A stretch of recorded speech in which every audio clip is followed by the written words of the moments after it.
Rule number one of performance optimization is do not optimize, at least not without measuring properly first. This causes, more often than not, that optimizations are added to the software when the implementation of the functionality is completely done. But we cannot take this as an excuse and sacrifice separation of concerns and mix concepts like caching with the business logic. Instead, we should do this. Let's assume we have a class which accesses a data source, and it turns out this access is too slow. So we want to add some caching. Instead of adding the caching directly to this class, we use the decorator pattern. For that, we add an interface like this.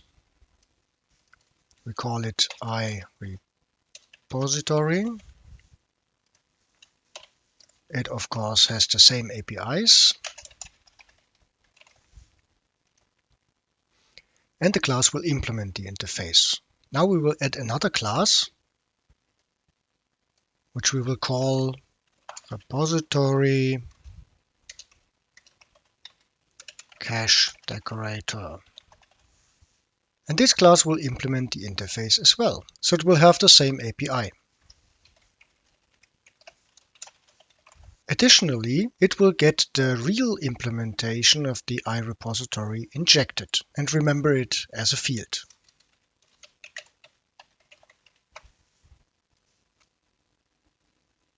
This decorator will then use the real implementation to do the actual querying to the data source and will take care of the caching additionally. All users of the original repository implementation will get the repository cache decorator through the interface instead.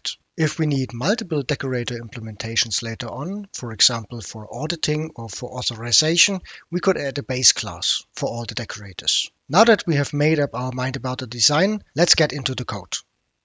This code base is part of a tool I mentioned in an earlier video, the DocBot, which is generating documents from other data sources. In one scenario, we need to query existing documents from a document archive in order to reference those in a kind of an overview document. So we have here a project containing all the code to find those documents in the document archive. We of course have our core project with all the entities. And we have the command line interface where all the features are composed together. As we discovered later, the document archive is a little bit too slow, so we decided to add some caching. In the document archive project, we have the actual document archive client implementation, which does all the query implementation, and we do not want to add the caching here directly to mix it with that logic. Then we have a document finder, which has a little bit of query logic as well. And again, we don't want to add the caching here directly to also not mix the caching with that logic. So let's add a decorator in between. We add a new class and we call it document archive cache decorator. We add a namespace and the class document archive cache decorator.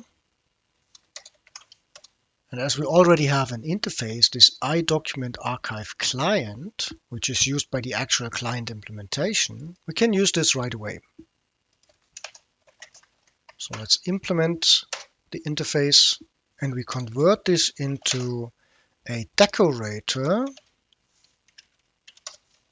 by taking the actual implementation through the constructor and remember it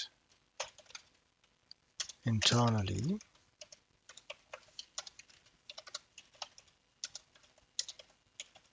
And as a first step, let's just forward the call to the actual implementation.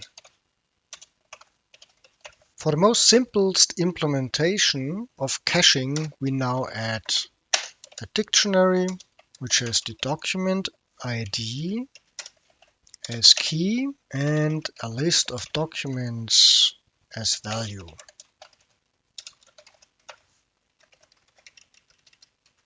We need to instantiate it and finally use it in the query API. If my cache try get value with the ID for documents. So if we do not find the document in the cache, we query the actual data source. Documents equal result of the actual implementation. And we will add it to the cache, ID documents. And finally, we will return the documents. Let's change the type here in the cache, here as well. And with this, we have a super simple caching decorator implementation in place. In order to use it, we have to change the way how the program is composed. So we go into Program CS and the main component. And today we will find the document finder using the original document archive implementation directly. We will change this. Our client new document archive cache decorator. And this one will get the original implementation through the constructor. And our finder will then use this client, which is then the caching client. So this means whenever the document finder tries to find some documents, it directly calls the caching decorator, which first tries to look up the document for the given ID and the cache. And if this fails, we will query the documents from the actual document archive client implementation, store the response in our cache, and then finally return it to the document finder. Of course, caching is a little bit more difficult than how we have implemented it so far. Our current implementation is not thread safe, and we haven't thought about cache invalidation. In order to even separate those concerns, we should move the actual cache implementation to a separate class. Let's do this. We add a new class called document cache, public class document cache, and we use this one in our decorator instead. So let's replace the dictionary here. And we also don't want to instantiate it here directly, but add it during the composition in the main component.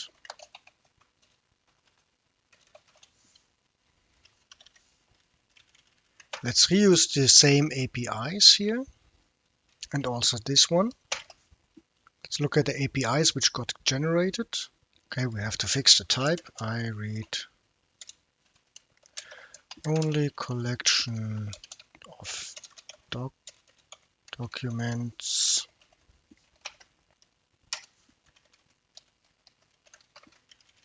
and the same here as well. Okay, should be list. Then I read only list here as well.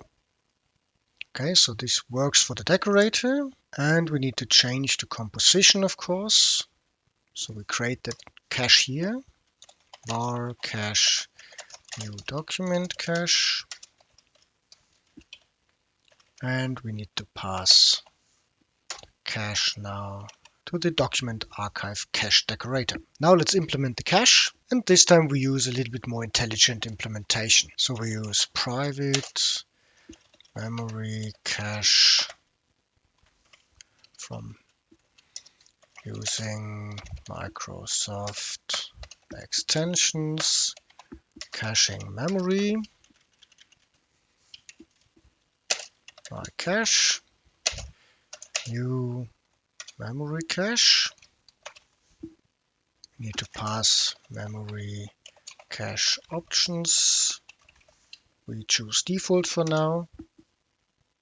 And we use the cache in those APIs like my cache, try get value ID out documents, return, and also here my cache set ID documents. And now we also pass options here, options new memory cache entry options.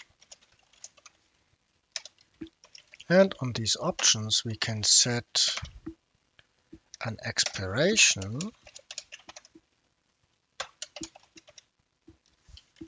and let's say for now we set a time to live of 5 minutes. So with this implementation, we at least have a thread-safe implementation, and we have at least implemented one strategy of cache invalidation, which is after some time, outdated items get automatically removed. And if we later want to add a different implementation, we can just provide a new implementation of the document cache without having the need to touch our document archive cache decorator. That's it already. We have added caching to an existing design and an existing implementation without breaking the single responsibility principle. See you in the next video.